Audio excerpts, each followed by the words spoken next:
Okay. Well, thank you everyone for joining us this evening. We are so thrilled to have Jessie with us. I'm just going to quickly explain a little bit about my role as student athlete success director and how Jessie came to be with us this evening. And as just a reminder to all of you, our mission at the Jackson Hole Ski and Snowboard Club is to inspire and develop student athletes through innovative and accessible ski and snowboard programs that provide opportunities to pursue personal excellence in snow sports and life. So Jessie is helping us with this life part and this transition from our lives here and going to college. So the Student Athlete Success Program and what I am doing in this role with the Ski and Snowboard Club is working on fostering long-term academic and athletic development in line with the Jackson Hole Ski and Snowboard Club and the U.S. Ski and Snowboard training systems.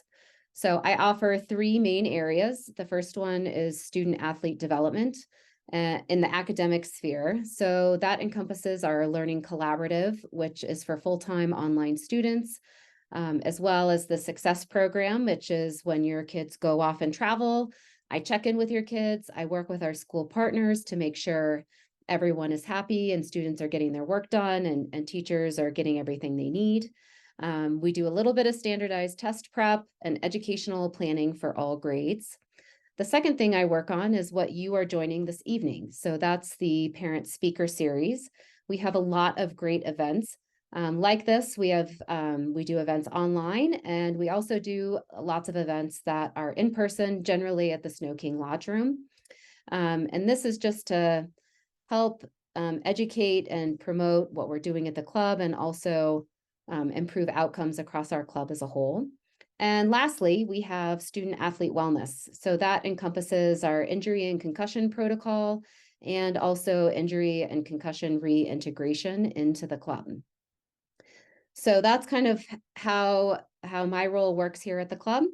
And now I would like to introduce Jessie McTigue, our Spotlight Parent Speaker Series person for this evening.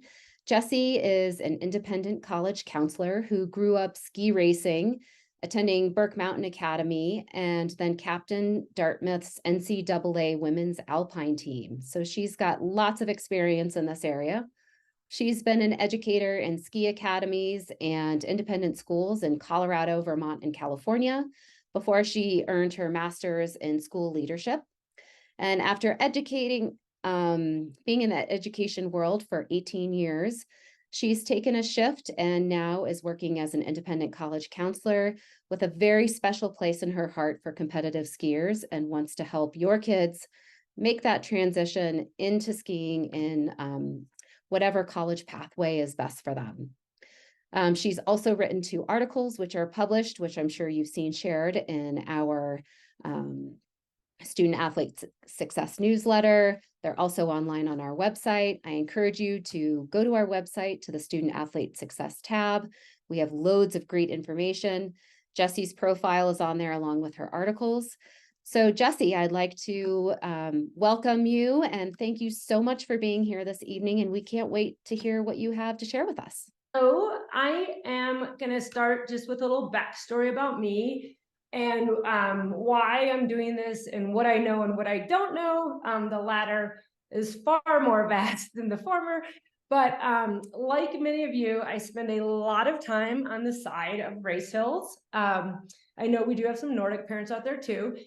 And this past season was a little different because my eldest daughter, who's not in this photo, this is my youngest, was a junior in high school and first year FIS. And all you FIS parents out there, you know that first year FIS is just another animal.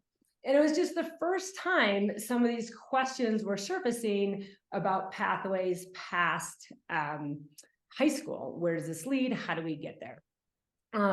I took these questions really personally because I'm a college counselor and I just sort of felt like I should know these answers. I was very versed in counseling kids in their junior and senior years to apply and to select colleges, but I realized that I needed to do some research to understand the nuances of helping ski racers navigate this path, which is ironic because as was mentioned, I grew up ski racing. You can see the 80s hat, the no helmet, the skis, the narrow skis. I think those are Rossi, the gray Rossi, what were they, 4S's or something?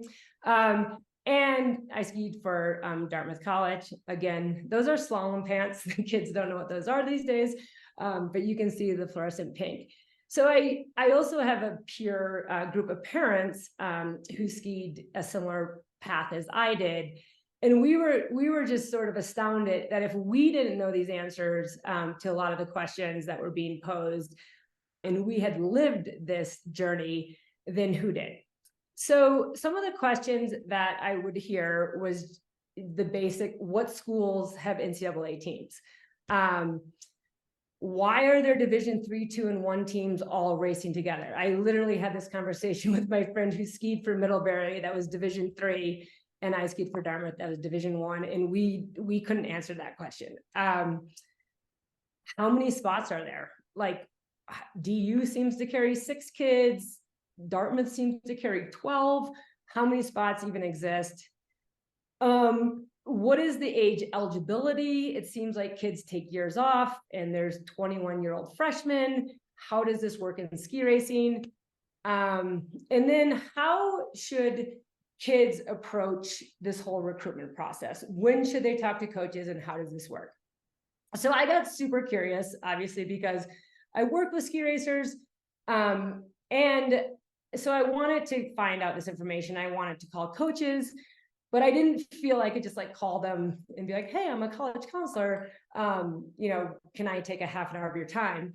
So I called Peter Lang at Ski Racing and I said, hey, how about I write some articles? Because I really want this information. The kids I'm working with really want this information. And I have a hunch that a lot of people want this information. So if I get it, let's just share it with everyone.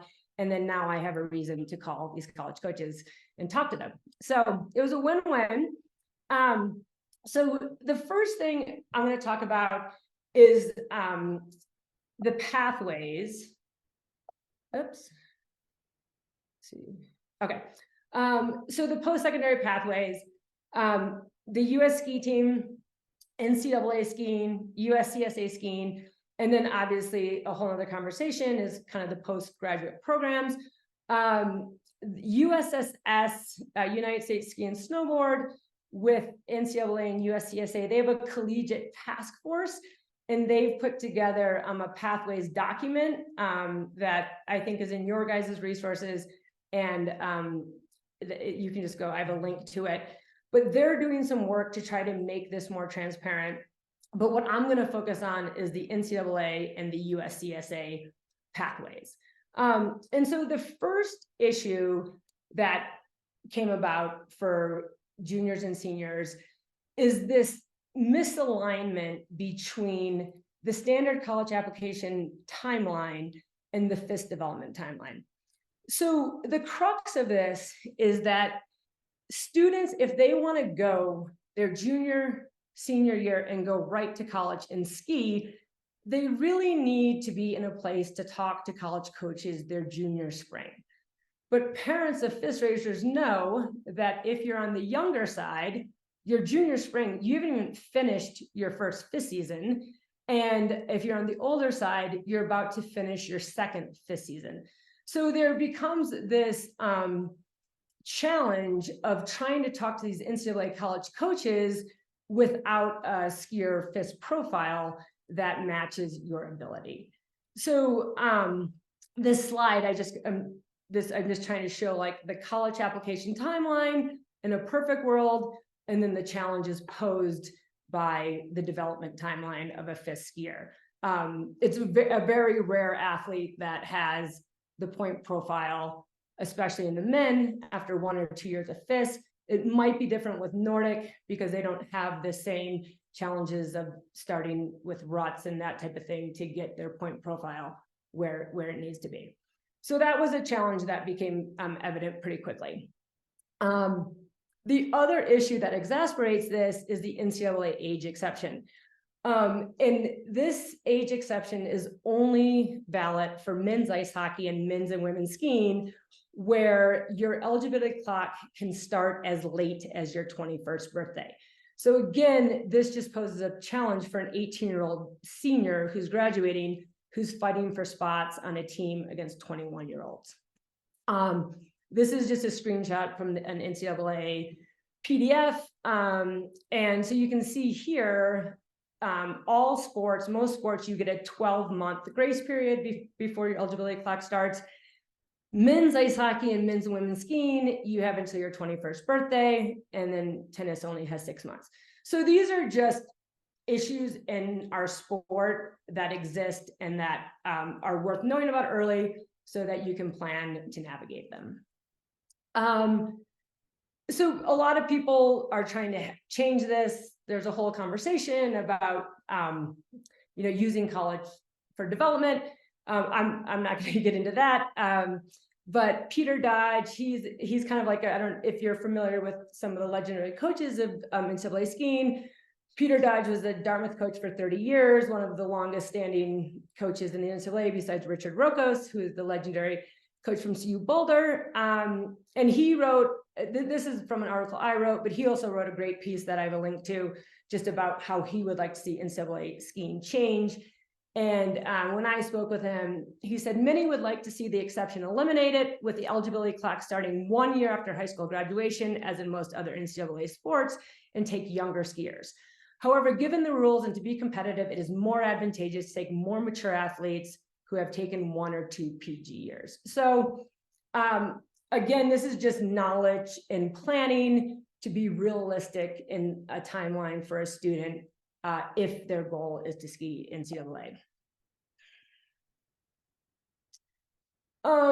So just sort of the nuts and bolts of NCAA skiing. And one of the questions people ask is, what schools have NCAA teams, and what's the difference between Division I, Division II, and Division III? So this list is the Eastern Intercollegiate Ski Association. So there are 13 schools with teams. If there's an asterisk, it has an alpine team only. All the other teams have alpine and Nordic. And then some people say technically there's actually no such thing as Division I NCAA skiing. If you say you ski Division I NCAA skiing, it's totally fine. Don't stop saying it. But if you come across someone that is a rule follower, they'll say it's NCAA skiing, because in fact, Division I, II, and III teams all ski together. The difference is internal within those schools, with the ability to give scholarships, how much they can give, and the coach contact time with athletes and some other intricacies that the coaches need to know. But for all intents and purposes of the competition, they're all treated equally. So the Rocky Mountain Intercollegiate Ski Association and Alpine, those are the only 2 divisions that have NCAA teams, and there's only 7 schools. So if your child, your athlete is keen on skiing NCAA, you're looking at a selection of 20 schools, and that's just a good thing to know. There's an array of schools within those 20, but that's the teams, the NCAA teams that are available. So the University of Nevada, Reno, they used to have a team, and they just reinstated it last year for alpine. In this small type, the wording was super vague. It says that they hope to have a Nordic team as well during the 2023-2024 season. And I couldn't find anything online to validate whether that had happened or not. So the M.S.Ed, they tend to have a lot smaller teams. They tend to carry smaller rosters, and you have a lot of Division I teams. University of Utah has won NCAAs the last at least 3 years. Yeah, it's at least 3 years. I don't want to mess up if there's any Utes out there. So then the Nordic, there are actually more Nordic teams because there's a whole central division for Nordic. There's also, like in the East, Bowdoin College has an NCAA Nordic team, but not an NCAA Alpine team. In the Rocky Mountain, the University of Alaska Fairbanks also has a Nordic team and not an alpine team. And there's a whole central division, the Central Collegiate Ski Association, and teams from here can make it to the NCAAs. To be a competitive school in the NCAAs, to win the NCAAs, it is a combined score of your men's and women's Nordic and your men's and women's alpine team. So to be a contender for the NCAA championship school, you have to have a Nordic men's and women's and alpine men's and women's team, but teams do compete in the NCAAs without full teams. And then schools like St. Olaf, they don't have an NCAA alpine team, but they have a very strong USCSA team, which I will get into later. So basically, how does NCAA skiing work? So depending on the team, and this is all team dependent. So like what I did for the article is I counted all the available spots in the 2022-2023 season. And what I did is I just pulled up every roster and just counted how many kids were on the roster. Roster spots will change within a few on teams, but teams will carry 5 to 12 athletes per gender. The variables includes fundraising scholarships, the depth of the ski tradition. Also, you have a school like Harvard who has a division, who has an NCAA ski team. You have to get into Harvard. So, it just limits a huge pool of people. So there's just a lot of different reasons why schools have more or less people. So just a few examples, like Dartmouth.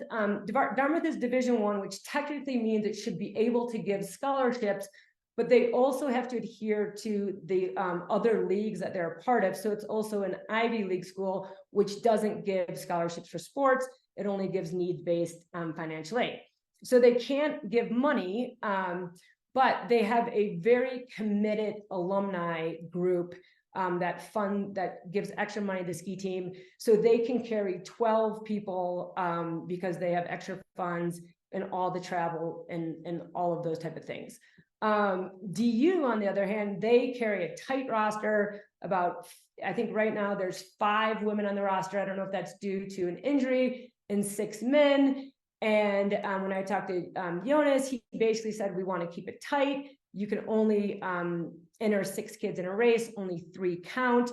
And he wants to just allocate his funds to those 6 kids. They also have scholarships available because it's D1, and he wants to take care of a smaller amount of kids and take care of them really well. BC is a completely another example. It's a D1 school. They don't have scholarships for the team. They didn't even have funds for a coach, but an alumni gave a huge donation in the last 3 years to make sure that the team is secure at the school. And it seems like they're really building their team and their security. So that was really long for the fact that teams carry 5 to 12 athletes per gender. And that's similar in Nordic and Alpine. So schools can enter 6 athletes per race. So if you're carrying 12 kids, that means for every college race, 6 of your athletes aren't racing, but they can race in the NORAMs and the other FIS races. Peter Dodge said, because Dartmouth is a team that carries 12, that the top 4 or 5 kids are kind of at all the races, and then he rotates the 6th one out so that everyone gets a college race. And the hope is by the time you're a junior and senior that you're skiing the college races regularly. But only 3 score for the school. Depending on the program, the athletes will ski NORAMs and FIS races. And if it's a well-funded program, those will be paid for by the college. And then in the NCAA, athletes must qualify for the NCAA championships individually, and schools can only enter 3 athletes per event. So a team of 6, a team of 12, only 3 athletes, if they qualify, will go to NCAAs, and there's only 17 spots per region. So it's tight. It's tight and it's competitive. I think we'll do questions at the end, Laura. Okay, so this is the question that everyone wants to know.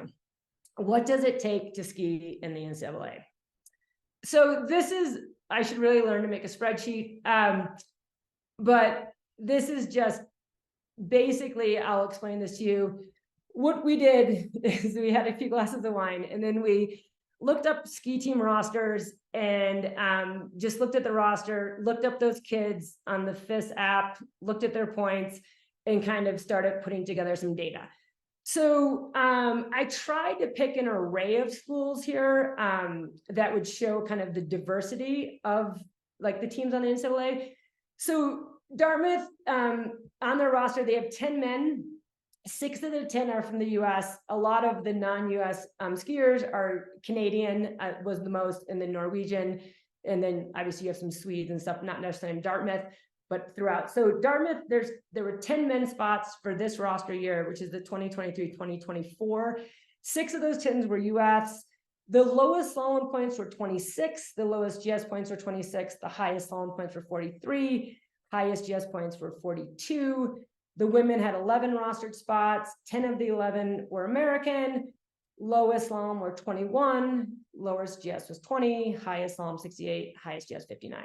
So you can kind of go through University of Vermont, 6 rostered male spots. 1 of the 6 was an American athlete. Lowest slalom points 23. Lowest GS 24. Highest slalom 49. Highest GS 37. Women's spots, 7, 1 of the 7 was a US athlete, American athlete. And then you can see the low points for slalom and GS. The high points, I put an asterisk by the 85 because the next highest were 35. So that indicates an injury or a lot of DNFs in slalom or who knows. And then, so those are obviously very competitive teams, but then I'm just trying to show you like the array of possibilities and kind of the range in the NCAA teams. So then you have a school like Boston College, men's spots are 13. You're back to a high number of US athletes. Lowest slalom points on that team are 40. Lowest GS points are 29. Highest slalom are 86. So, you know, that's not super low. That's achievable. GS is 81, women's spots, 12 women's spots, 9 of the 12 were US athletes. I think all the other 3 were Canadian. You have the East Coast, the Canadian borders right there. Slalom 48, GS 48, and then 113. So those are some super high, the high points were high. Again, I don't know if that's an injury or what. So you guys can kind of see the difference, you know, Colby College, slalom points for men, 29 to 84, 34 to 72, women 36 to 58. Then you get to University of Denver, you know, 3 of 7 of the athletes are American. Your points are back to the 20s. You're only carrying 5 women. I think someone might be injured or maybe skiing on the US ski team. You know, those schools get national team members. 3 of 5 of those ladies are American. You know, you have 20, you know, slalom points in the 20s. Utah, 2 of 7 are American, 1 of 8 for the women, and you're going to have points in the, you know, 16 here for the women. And then the University of Colby Sawyer, which is an NCAA ski team, you know, their points are in the hundreds. So it's just sort of, you know, is there a spot, you know, for my kid? It's getting to know the schools and getting to know how competitive they are. So the takeaways from that, there are more schools that would fit each of those general profiles on that previous slide. So for example, you know, if I had done all that data and had done every school, like I'm imagining Bates, the Bates program would look more like the BC, Williams would look like the Colby. Like when you look at the profiles and the points and how many students they carry, UNH will look like UVM, CU Boulder would look like DU, Middlebury would probably look similar to Dartmouth. The aberration in points, if you know, if it was like 30 and someone had 80, was probably due to an injury. And then if there's an aberration in roster numbers, again, it might reflect an injury, a national team member skiing for the national team that year, a new coach inheriting a big roster, and working to rebuild. There was a COVID bubble that's over because those kids that were admitted during the COVID year, they got an extra year of eligibility, but that's about over. So,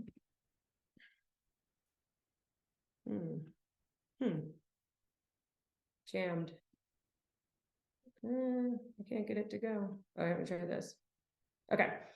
So I was also able to, I was doing an East Coast tour, and I was able to visit with a lot of the East Coast coaches in August, at the end of August. And they said, we do look beyond points. Obviously, your point profile needs to be like within striking range, but they do look at your results. So a personal case study, my daughter had a fabulous U16 year, not a good first year FIS. She reached out to coaches and just said, here are my U16 results. And I know my points aren't where they need to be. This is what I'm doing. I'm planning on taking a year off. And they all granted her a conversation, and they really looked at her results, and they saw growth, and they all said, we do look at results. If your points aren't there and you have really good results, they're looking for potential. They said, send us your video. They want to see how you ski. The East Coast, I think more so than the West Coast, it's because it's so much smaller. Those coaches are seeing the upcoming athletes a lot more at races. A few of the coaches said, they love to tell the story of, the schools that have, the 30 and 40 point skiers, of taking, finding that 70 point skier that dropped their points to 30 while with them. I don't know to the extent of the commonality of that for some of these schools, but they loved to tell that story. And they all talked about character a lot. They get to choose the athletes, and they do all, as we all know, all these coaches are super close, and, they're riding shotgun. They're spending a lot of time with these kids, and they don't, they want nice kids that can engage in conversation, and, that can be leaders in all the things. So like factors, if your athlete is really, if NCAA skiing is their goal, there is a little bit of a strategy of which schools have graduating seniors. In other words, which schools have spots. You might be a good fit for a school, but the year, right after you graduate, if you have that skier profile, they might simply not have spots. So looking at rosters, looking at seniors, is a good idea. And just kind of knowing, like, if you are set on Williams College and only one senior is graduating, and then and they have 3 juniors, it might be wise to, think about a 2-year progression. The academic fit is really important. These schools, there's a huge range. It's a very different experience, going to a small liberal arts school on the East Coast versus CU Boulder, skiing for a team where you have a scholarship.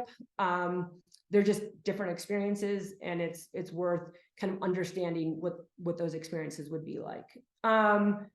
What teams fit your skier profile match? Where are your points? Where do you kind of fit in the scheme of these schools? And then most importantly, from an educator's point of view, which schools are a good cultural fit, as that kind of dictates success academically. So this is a quote from Chad Wolk, who is the assistant CU coach, but was kind of in the interim while they were switching it up. And he said, having a match in terms of culture, work ethic, and academics is incredibly important. The athletes, are in school to advance their lives beyond ski racing. I walk into these facilities and think, if you're not leaving here ready to conquer the world, that's on you. And he really speaks the truth. The facilities of these schools, if you want your kid to get excited about going to college, go visit them. Like, this is Colby, which is a D3 school. This is a $240 million sports facility. This other picture is the varsity gym. The skiers are treated like kings because they're the NCAA, they're in NCAA Division I. You walk in, they have fitness coaches, they have recovery rooms, they have athletic trainers, they have physical therapists, they have cold dunks, it's really, really incredible, the resources that these colleges have. And as a parent, you're paying tuition, obviously, and maybe your kid is getting financial aid, or the schools that offer merit, there's academic merit, there's also ski scholarships, but you're not paying for the skiing. So those of us that are used to 2 bills, one from the school and one from the club, it's one, and the school takes care of all of the skiing besides equipment. This is, some of the schools have ski areas right there. Others of them, they do have to commute, which is an important question to ask, and if that's going to fit in with success as a student. But this is the Dartmouth varsity gym. Only varsity athletes go to these gyms. They have iPads that have the workouts. They have strength training coaches. And then Boston College was, even though their team isn't one of the strongest, it's pretty sweet because it's D1 athletics, and their the whole sports, all the sports teams are sponsored by New Balance. So those skiers, they're getting New Balance shoes. They have to work out in the same New Balance shirts that they get. They have a whole academic tutoring building just for varsity athletes. They're treated, like the football players almost. But the sports complex there for the skiers was awesome. They have to travel far to train, and they said, we have a coach bus, we have internet on it. That was kind of a question I had. The athletes didn't seem to think that was a big deal. So I'll kind of do takeaways at the end, but the takeaways for the NCAA is, there's a certain amount of schools, 20, you can kind of count the spots, and, there's just work to be done to identify schools that are a good match, identify teams that are a good match, and just kind of start thinking about that path. So the other ski option for colleges is USCSA, and it's one I was not very familiar with until I started researching, and one I got really excited about. So the director at large said they're really about inclusivity and keeping kids in the sport. One of the coaches I talked to said the thing he's most proud of is of the alumni of USCSA that have stayed in the sport as coaches, as physical therapists, working for the US ski team, on mountain management. But it's just a different path, and it has more range of ability. He said, we want to retain U14s and U16s for as long as possible. One way to do this is by showing them their collegiate opportunities. Just because you don't have 40 points doesn't mean you have to stop skiing. We want to make sure that messaging is out there. And the USCSA coaches have done a lot of work with the collegiate task force with USSS. So their mission is it says right in the mission, to build team. You guys can just read it. But unlike NCAA, you have to qualify for the USCSA championships as a team. So even if you weren't qualifying individually, if you are on a team and you qualify, you go, which is different than NCAA. So this system, it's divided into 6 regions and 11 conferences.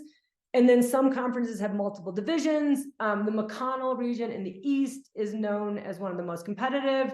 And then in that region, they have Thompson, Reynolds and Division and Reynolds Division, Boston College and Harvard and maybe Plymouth used to be a part of McConnell and are now NCAA. But Babson and Castleton have been really competitive, and those athletes will go to the FIS-U races and race against some of the NCAA skiers that didn't go to the college race, the NCAA college race that week. So how it works, so each conference hosts competitions throughout the season. It's just USCSA versus NCAA, and it's, it's not as stacked at the top as NCAA would be. It's not as tight. Again, the top 3 athletes from each team score. Then the teams, I think it's 2 teams per region qualify for the national champs. They had them in Mammoth last year during the crazy snowstorm. So I don't know how much they got off. And as I said, you qualify for championship races as a team, not an individual. And each region, then each region has an individual spot if there was someone super fast that wasn't on a fast team. talking to a Boston College athlete, he said, college racing is a lot of fun. He's like, we're having a lot of fun racing college. He's like, but the USCSA kids, he's like, they're having a lot of fun. So it seems like a great place to keep skiing for kids interested, that if NCAA isn't in the cards. And you just have a way wider range of schools. Colgate, Cornell has a team, School of Mines out here, Stanford has a team. So each program is different. So some are fully funded varsity teams. So like St. Olaf's, Babson College, Vermont State, which is Castleton, they're funded by the school, they have coaches, they have uniforms, and they're considered varsity teams. They're just not competing in the NCAA. And then other of the teams, there might be partially funded and they might have a hired coach. And then there's some that are just run by the students. So there's a huge range. And the students are really involved in the team and in running the league. So there's, that I think that's probably why some of those kids stay in the industry, because they got a taste of that while they were racing. So for USCSA, what I did to learn more about it is I just went on their site and looked at like the regional championships and the national championships, and just kind of saw the teams at the top of each region, the teams listed in the different regions, and then went to those college websites and just saw if it was a varsity team or if it was a club, it was a club team, and just sort of got a scope. If you had a kid that was competitive, didn't want the NCAA path, but wanted a competitive USCSA team, there's ways to kind of judge which are more competitive than others. So takeaways, I like to say a goal without a plan is just a wish. And it's just, again, to get this information out there, to know what's available. And I'm not a believer that, you have to know what you want when you're 16 years old and you have to follow this plan, but just to understand what the path is and what the options are, and then to make plans and reiterate on them, but have kind of like a fair timeline. I think just especially with that NCAA information, it's pretty uncommon for a kid to be able to make that jump in the more competitive teams right from their senior year. And parents need to know that, because that comes with a cost. This is from Chad again. Start somewhere, take that opportunity, make the best of it, get that maturation. One of the biggest questions colleges and universities and the US ski team have with 18 and 19-year-old athletes is, what do they truly want? They don't truly know what they want. They're doing it because it's all they've ever done. And he was kind of talking about ski racing past high school, like just ensuring that the investment is there. And especially when you go to college, there's so much more autonomy and independence. And there is a sacrifice and a reward. But I think it becomes clearer to kids why they're doing it or why they shouldn't be doing it. So kind of the process of like going through with the student, that's a little bit of a different presentation, but kind of my takeaways from this is like, first step, understanding the options and criteria. I do a lot of things with students just throughout their junior and senior years to reflect on strengths, passions, interests, and try to align those with experience, to let them set a goal and make a plan. And if NCAA skiing is, like my daughter is like, I'm skiing NCAA come hell or high water, and she's young anyway. She's only going to be a second year U18 as a senior. And we just didn't think it was fair to be like, you need to make it by the time you graduate high school, just because we were like, okay, we will, we'll give you let's look at this as a 2-year process, as a PG year, if that is really your goal and that's something that you want to achieve. Reiterating on goals should be able to change. And just understand the schools. I follow all of the ski teams have IG accounts, Instagram accounts, just the ski teams. So my Instagram is full. I follow all of them. They, post the kids' birthdays, they post results, they post pictures of dry land. The squatting is pretty fun, and the workouts are fun to watch, but I just kind of follow them. So I think the biggie for a lot of kids is strategizing how and when to reach out to coaches. You know, a 17-year-old kid, 18-year-old kid, you know, with a point profile that doesn't match a school, it's pretty intimidating, you know, to email a coach. It's important that that communication does come from the students. You know, Chad Wolk said if a parent emails me, that's a red flag. Obviously you can edit their emails and help them write their emails and check their responses, but it should definitely come from them. And, you know, I gave the story of my daughter, sending the email when her point profile wasn't exactly where I think it will be at the end of this year, but her admitting that and saying, I'm looking at this as a 2-year process. When you do reach out to coaches, each school has an athlete intent form.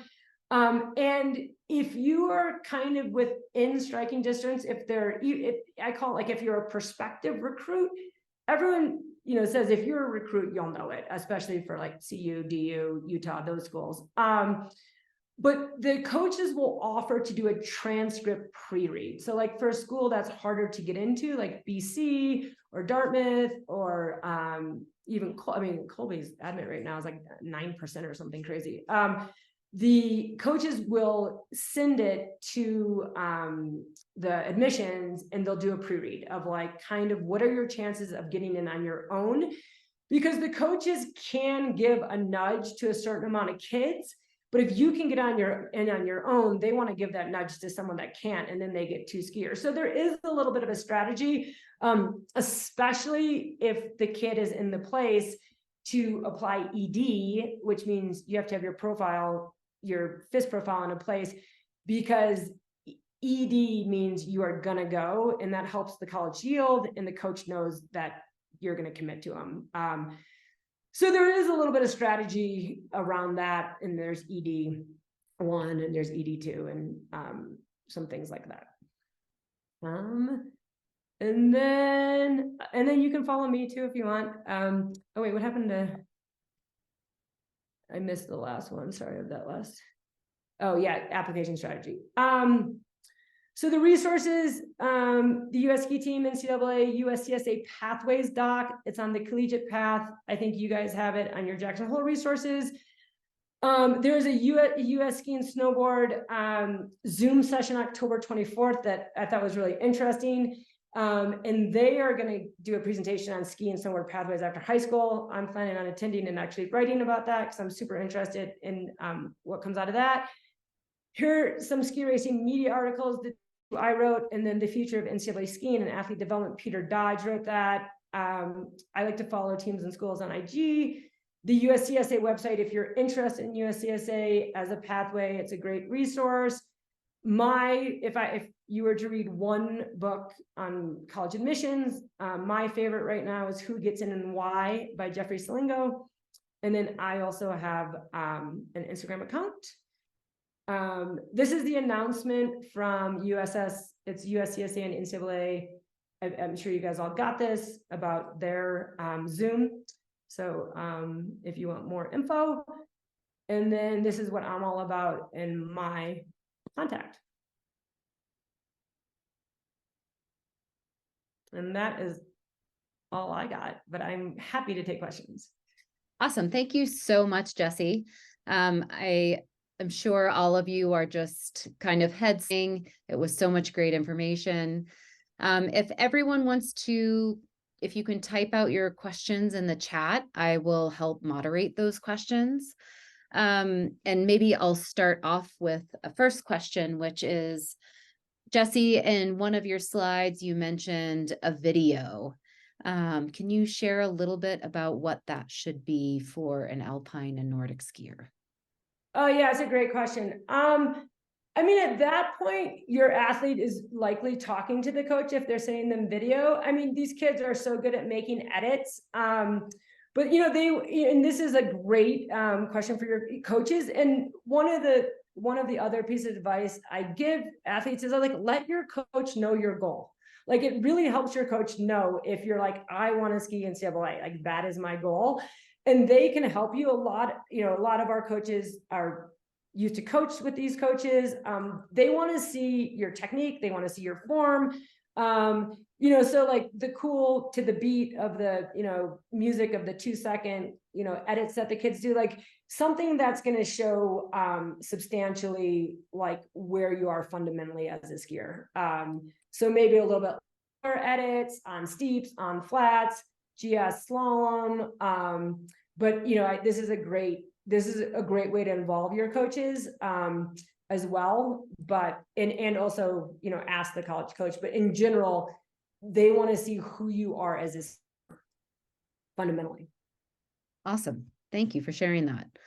So I'm actually not seeing anything in our chat, so I don't know if the chat's not working. So I guess if you have a question, if you can kind of raise your hand and maybe put your screen on, and we can switch to you and you can ask a question. I can also,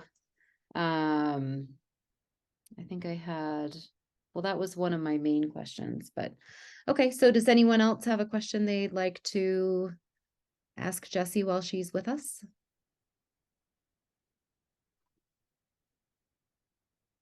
Oh, so we have one. How do you recommend managing taking harder classes with balancing training?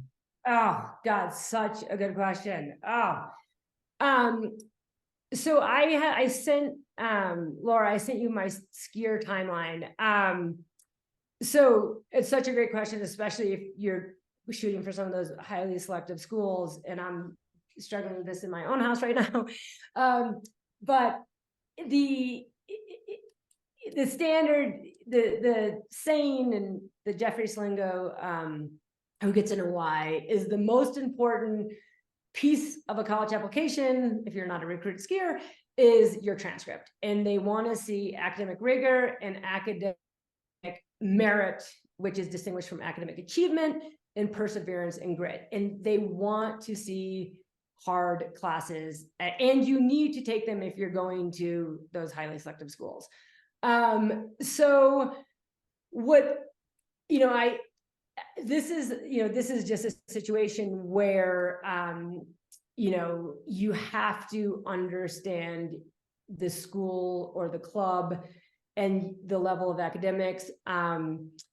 What I have started to do with my own student is take some AP online classes in the summer and talk to her school. They take less classes in the winter, but it is really hard for kids to keep up with the rigor, with the amount of school they're missing in this day and age, which is very different than when I was growing up.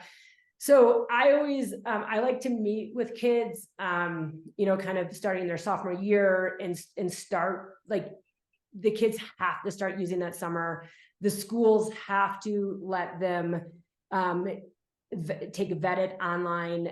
There's some really good programs out there, but they need to do both. You know, the coaches need to understand that these kids need to know math. You know, it's hard, but just work, you know, I think communication is key, and trying to bleed some of that work into the summers, I think is really pivotal, but it is a challenge.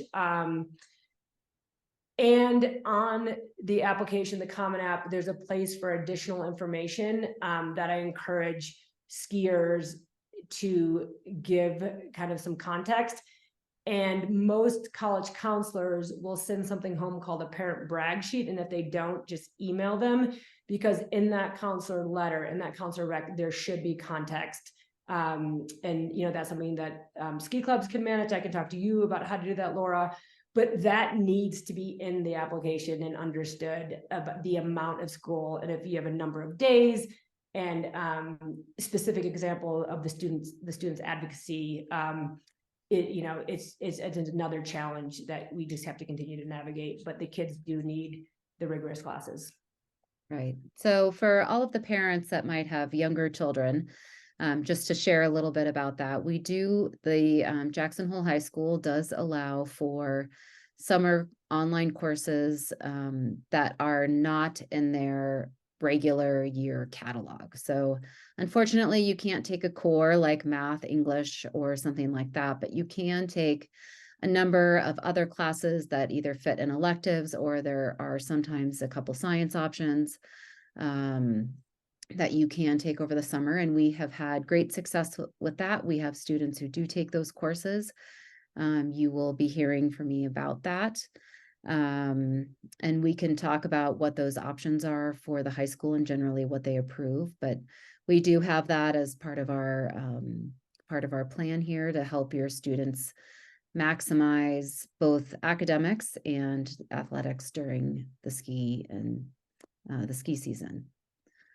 So, and like I would add, and I don't know, if I'll get in trouble with the coaches for saying this, but that's why I just kind of think it's important in the second year U16 or first year FIS for kids to know these pathways so they can make informed decisions on, if a kid in first year FIS is like, I don't want to ski NCAA and I just want to have the best FIS experience I can, and I'm going to be done with this in 2 years and I'm not throwing in the towel, but he or she may make different decisions on, their race schedule. And if the coaches know that, and I'm not like, I would never want anyone to give up on a kid because they're not want to go to the US ski team or NCAA, but like, I just think that's nice for kids to know so that they can balance, that they can prioritize academics in a way that doesn't feel, and these kids get caught between these two obligations. But if your junior year that you want to be a FIS racer, you want to be a competitive FIS racer, but you're not married to these 20 colleges in skiing Division I or the US ski team, maybe you do one camp in the summer instead of two, maybe you do one fall camp instead of, I think it helps families and students make like educated choices about those time commitments and find a better balance. But if you do want to ski NCAA and you want to go on, your goal is to make the US ski team, like, that's kind of the path. I'm not a ski coach anymore, so I'm not going to talk to that. I'm just going to talk to the education path. if anyone else has a question.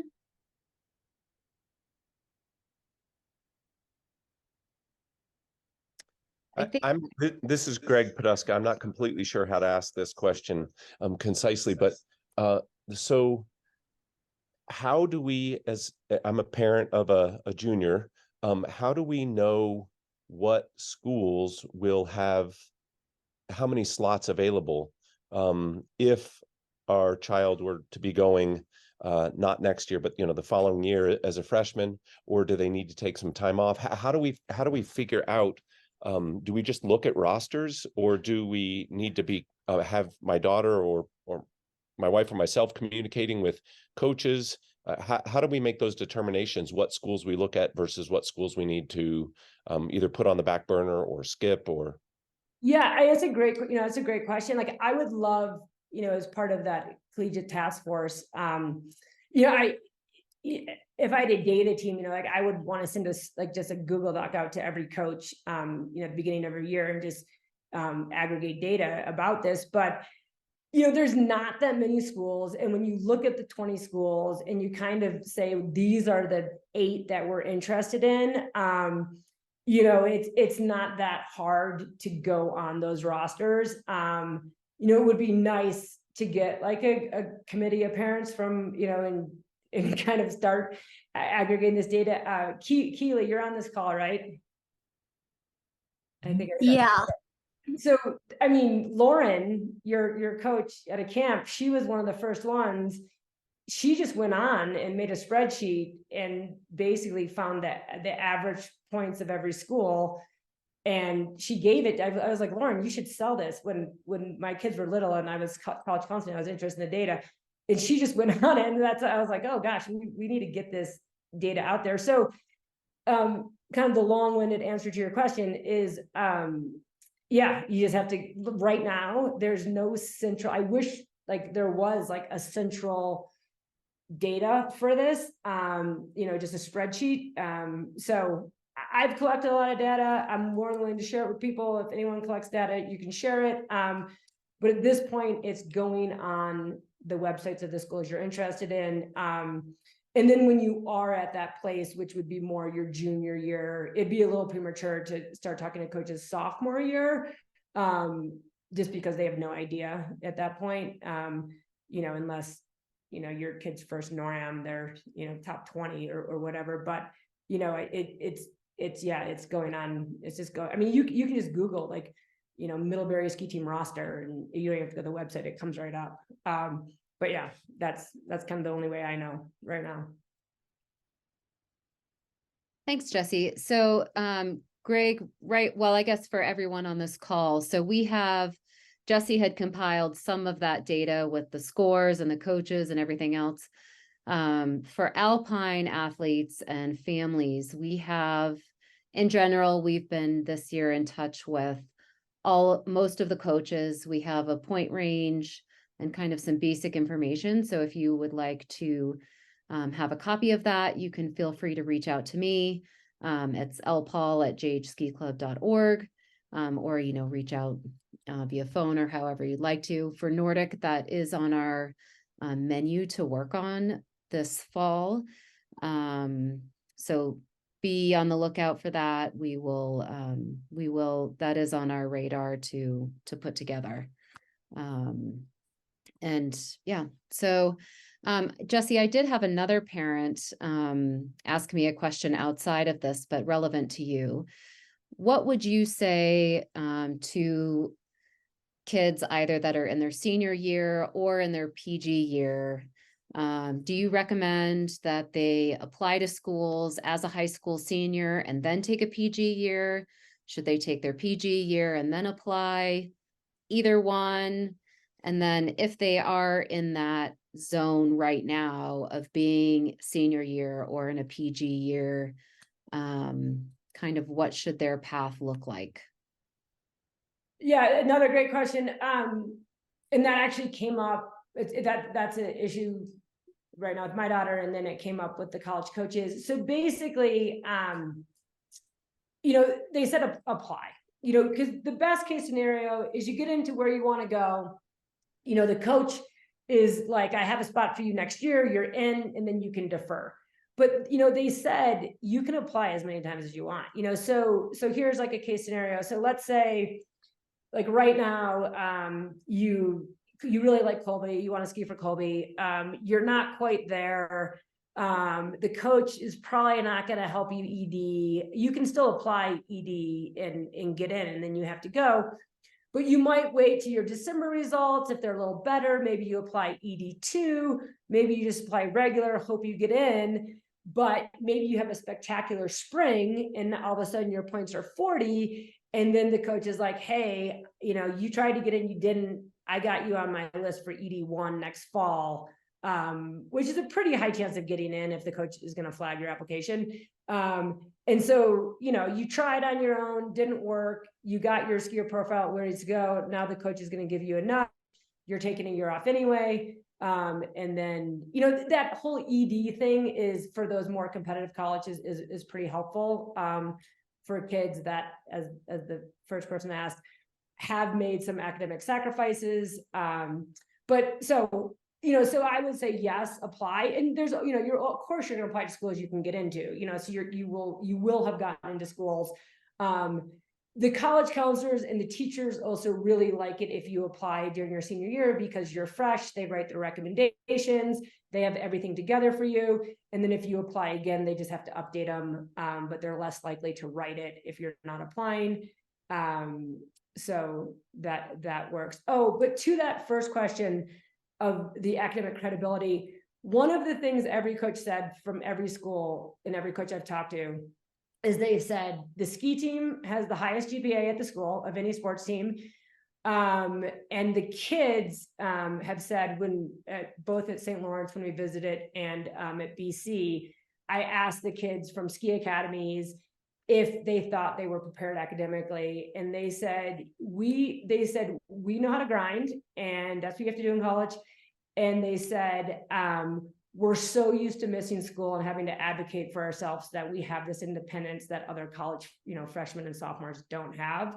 So they did really leverage that ski racing experience in a positive way academically, but humorously, they all kind of profiled the different, they're like, oh, the Steamboat kids, they don't have any problem adjusting to BC, but the da-da-da kids from somewhat Academy, like there's always an adjustment. So they kind of had these little, characteristics of the different kids that came in. It'd be funny to ask the coaches. But so there are a lot of great lessons that these kids learn from this path that is applicable to success in college. Okay, thank you. Well, I'll leave it to maybe one more question if someone would like to ask anything. Otherwise, we can kind of close up for the night. This is Greg Podusk again. Just wanted to find out.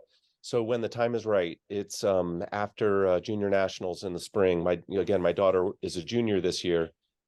Is the best way to, I know that sometimes coaches will be reaching out to the coaches of an athlete themselves, but is the best way for our daughter or for us to reach out to email or to put in a call and say, hey, we'd like to come and visit and chat? Or how do you go about making that contact with the university or college, the coaches? Yeah, so I've worked with a handful of athletes, and it's always been an email.